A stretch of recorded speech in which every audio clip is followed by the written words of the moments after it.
Hi, my name is Reynold, and in this video, ituturo ko sa iyo paano mag-create ng Facebook business page from the scratch. So, para sa mga complete beginners, paano gumawa ng Facebook business page. Yan, ito yung step-by-step process para makagawa ka ng Facebook business page. So, let's start.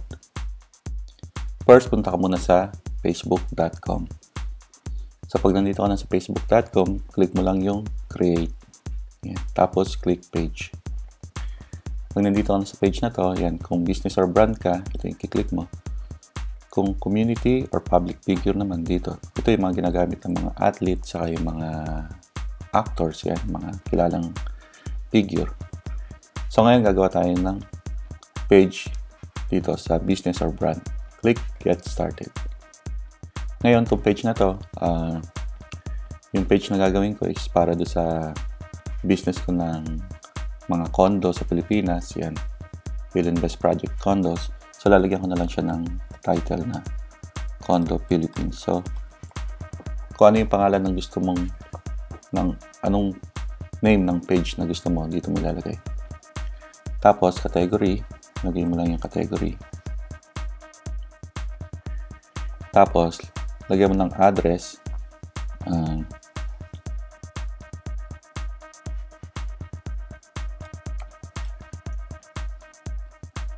yan. Yung phone number is optional. Yan. Tapos kung gusto mong hindi nag-show yung address mo, click mo lang yung don't show my address. Only show yung city sa yung state region. Then click continue. Ayan. So ito na, mag-upload na tayo ng profile picture. Ayan. So, kuha tayo ng profile picture. Yung profile picture, kung may logo ka or yung gusto mo yung sarili mo, depende sa business page na ginagawa mo. Yun. Kung gusto mo logo, kung meron kang logo, pwede mo ilagay yung logo mo. Tapos ngayon, upload cover photo. Ngayon, dito sa cover photo, pwede kang pumunta sa canva.com.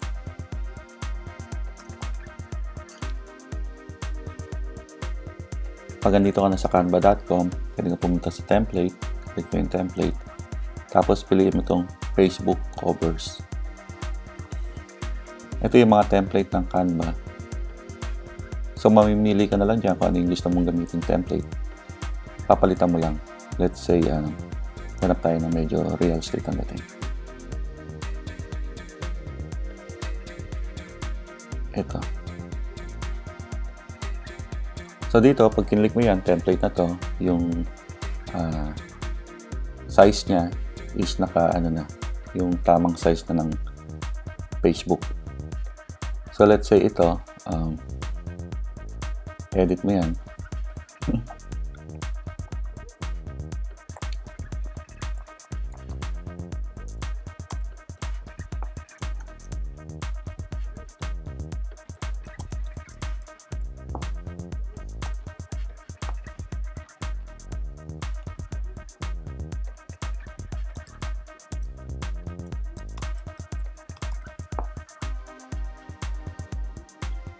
Ayan. Dito sa Canva, marami kang pwede pagpilian ng template na pwede mong gamitin sa Facebook cover mo. So, piliin mo na lang yung mga dito. Yung cover or template na gusto mong gamitin. So, yan. Pag na-edit mo na yung napili mo, pwede mo rin palitan yung background kung gusto mo. Click download. Na-download mo na siya ngayon. So, let's say, dinownload ko siya sa hard drive ko. Babalik ako ngayon dito, i-upload ko na yung cover photo.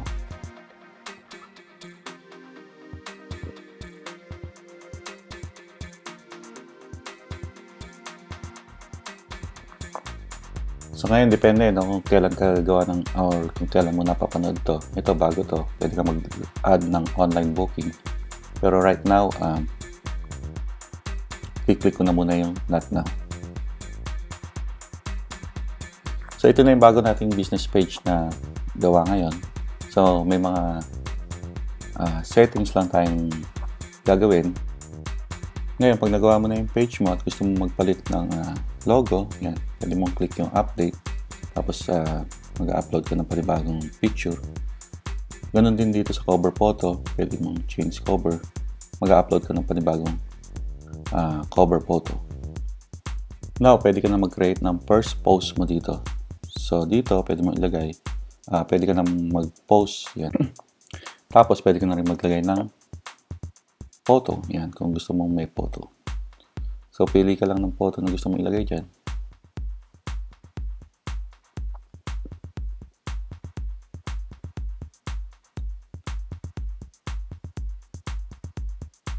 Then, click post. Ayan. So, meron ka ng first post dito. Ayan, may mga settings lang tayong kailangan i-set up dito sa page info. So, click mo tong edit page info. Ayan. Tapos dito sa page info, pwede mo na siyang lagyan ng description. So, lalagay mo yung description ng Facebook business page mo rito. Ayan, nakalagay naman dito, a brief summary of your page. May limit na 255 characters. Pagkatapos mong ilagay yung description, click Save Changes. Ayan, pwede ka magdagdag ng categories dito. Ayan. Tapos, pwede mong add yung phone number kung gusto mo. Or my page doesn't have a phone number. Then, click Save Changes. Ngayon, dito sa website, pwede mong ilagay yung website mo dito kung may website ka. Ayan. Or kung wala kang website, click mo na lang yung my page doesn't have a website. Then, click Save Changes. Tapos, pwede mo rin ilagay yung email address kung meron kang email na ginagamit para sa business mo.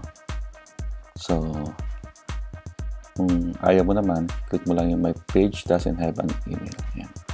Save Changes.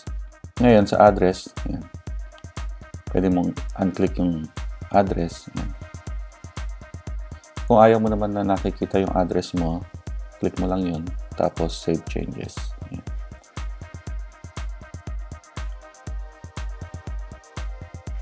Ito dahil online yung Facebook natin, page na to, kiklik ko na lang yung always open. Yan. Ngayon dito naman sa privacy policy, kung wala ka pang privacy policy, may ginawa akong tutorial paano gumawa ng privacy policy. Click mo na lang yung link sa taas. Yan. Or lagay ko na lang sa description ng video na to yung tutorial paano gumawa ng privacy policy. Ngayon, punta naman tayo sa general settings for more settings. Click mo yung general. Ngayon, ito isa sa mga mahalagang kailangan mong set up, itong visitors post. Yan. Kung ayaw mong may ibang tao na nagpo-post sa Facebook page mo, yan, disable mo to. So, walang ibang makakapag-post sa page mo. Pero kung gusto mo may makapag-post na ibang tao sa page mo, click mo itong allow.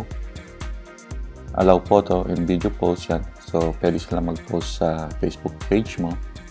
Pero, click ko rin itong review, yan. Review post by other people before they are published to the page. Yan. Para re-reviewin mo muna yung post nila doon sa page mo bago ma-publish yung post na yun. So, Save Changes. So, ngayon dito sa general settings, meron ka pang pwedeng i-edit. Yan. Kung messages, yan. Allow people to contact my page privately. Yan. So, okay yan. Tapos, kung may restriction yung page mo, yan. Kung gusto mong lagay mo rito kung saan bansa mo lang gusto nakikita yung page mo. Pero dahil online tayo, pwede tayo kahit saan. Yan. Cancel na natin yan. Profanity filter, lagay natin sa medium. Ngayon, kung may mga words ka na gusto mo na hindi mag-show up, let's say meron kang pinost sa page mo, yan. Tapos may mga comment doon na katulad ng scam, spam, yung mga ganon, na ayaw mo mag-show up sa comment section, pwede mong edit dito. So, ilagay mo lang dyan yung mga word na ayaw mo mag-show up. So, click mo yung spam, scam, yung mga bad words, yan.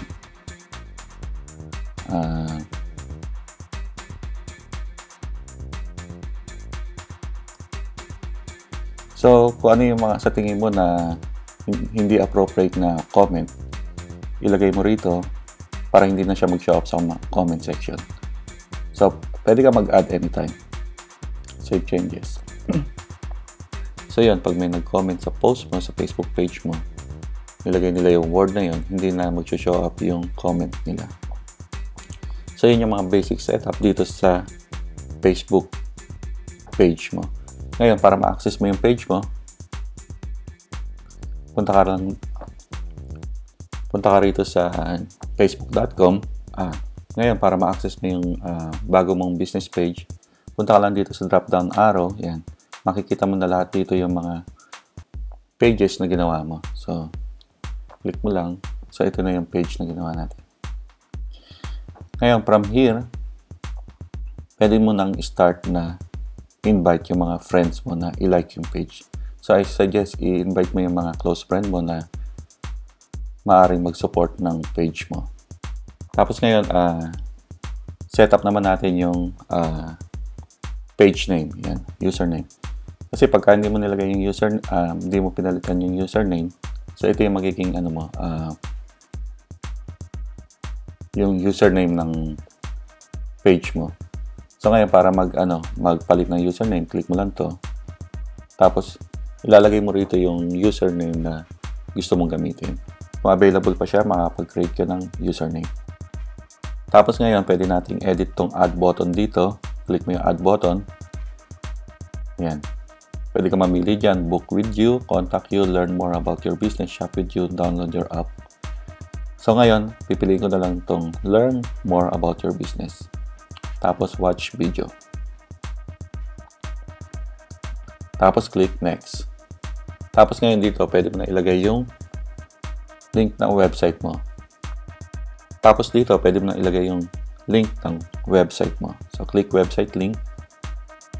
Paste mo dyan yung website mo. Then save. Ayan. Finish. So pwede mo rin siya i-test, no? So ito na siya. Test button. Ayan. So, ito yung website. May video dyan. Ngayon, kung gusto mo i-promote yung business page mo, yan, click mo lang itong promote, yan. Pwede ka mag-promote ng mag-boost sa post, get more message, promote your page. Yan. So, hindi na muna natin gagawin yan kasi brand new pa yung page. So, ganun lang mag-create ng Facebook business page. Yan. Thank you for watching. My name is Reynold. And kung nagustuhan mo itong video na to, please give me a thumbs up. Tapos kung may question ka, lagay mo na lang dyan sa comment section. Yan. Kung first time mo dito sa channel na to, please subscribe to this channel and click the notification bell para ma-notify ka every time may ina-upload akong mga bagong YouTube tutorial na katulad nito. Thank you for watching and I'll see you on the next video. Bye-bye.